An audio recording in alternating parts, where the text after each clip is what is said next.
Welcome back to Newsmax Prime. Just 5 days remain until a nuclear deal must be reached with Iran, but skepticism seems to be emerging among some of President Obama's former top security advisors. 5 former aides are warning that a deal with Iran is at risk of failing to provide adequate safeguards, meaning it may fall well short of meeting the administration's own standards of a good deal. Joining us right now is Chairman of the Senate Committee on Homeland Security and Government Affairs, Senator Ron Johnson. He's also a member of the Senate Committee on Foreign Relations. It's always great to talk to you, sir. Morning, John. How you doing? Or good afternoon. I'm doing great. We're going to talk about the Iranian nuclear deal in just a moment. But first, let's discuss the Supreme Court decision on Obamacare that came out just today. What was your reaction when you found out not only that John Roberts had sided with the majority in this case, but it was 6-3? Many folks thought it was going to be 5-4. Yeah, very disappointing to say the least. It's certainly a victory for big government, a real loss for the rule of law, and a real loss for hardworking, tax-paying Americans who are going to be footing the bill, and not only in terms of the taxes they pay to pay for Obamacare, but also in terms of higher premiums, higher deductibles, less access, lower quality of health care. This is not a good day.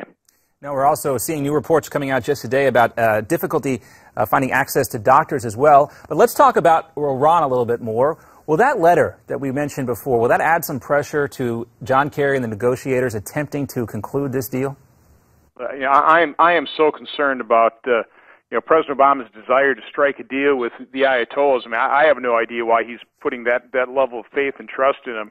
There's so many discrepancies in terms of what this administration is talking about versus what the Ayatollahs are talking about. Whether it's the 10,000 kilograms of enriched uranium that our administration says is going to be shipped out of Iran, the Ayatollahs say no way, or our administration says these are going to be full verification, full accountability, full inspections, and the Ayatollahs say, well, but not in military bases, not full disclosure of their past programs. So I just don't see how this administration can really square that circle. Yeah, it seems like a lot of discrepancies coming up just here recently. Even John Kerry seems skeptical as well. He recently requested that Iran answer questions about whether its past atomic research was arms-related, but originally he said the U.S. was not fixated on any past Iranian work. What happened to this framework that supposedly had already been agreed upon?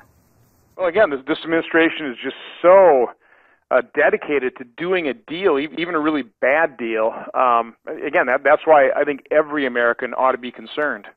Well, these security threats come in multiple forms now. Let's also talk about one of the most alarming security concerns, and that is a recent massive government data breach. That hack may have affected 18 million people. That's more than 4 times the original estimate previously reported, and includes former and current government workers. How is this going to affect the Senate and the House and Congress's approach to protecting the homeland?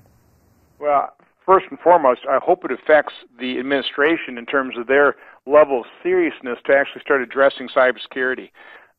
We haven't even been able to pass the most basic of laws which would allow information to be shared between the private sector and government with the liability protection, because this administration, even though President Obama mentioned it in his State of the Union, he's really done very little to really pressure his allies here in the Senate and the House to actually support just that first step of some cybersecurity.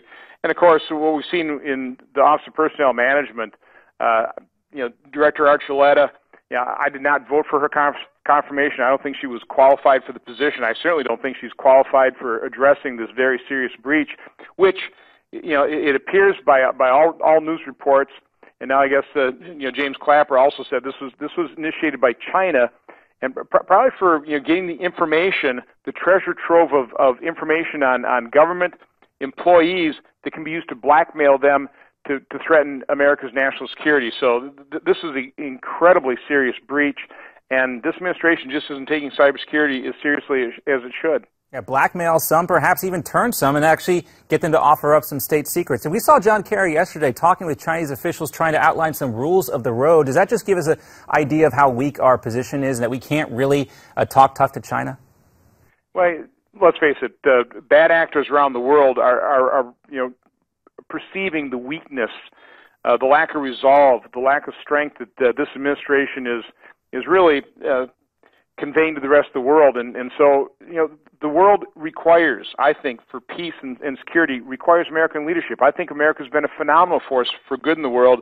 I'm not so sure President Obama agrees with that, the way he went on his apology tour, but we certainly know his strategy has been peace through withdrawal. It's been a miserable failure.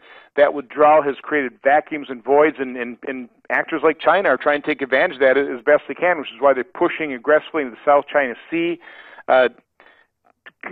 just taking steps that normally I don't think they would have been taken if they looked at an administration that was serious about conveying our principles and our strength throughout the world. It does seem as if they are unchecked at this point. Senator Ron Johnson, we thank you for your time, sir. Always great to have you here on Newsmax TV.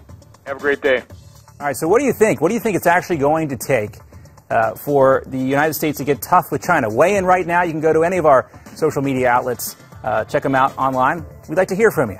More Newsmax Prime right after this.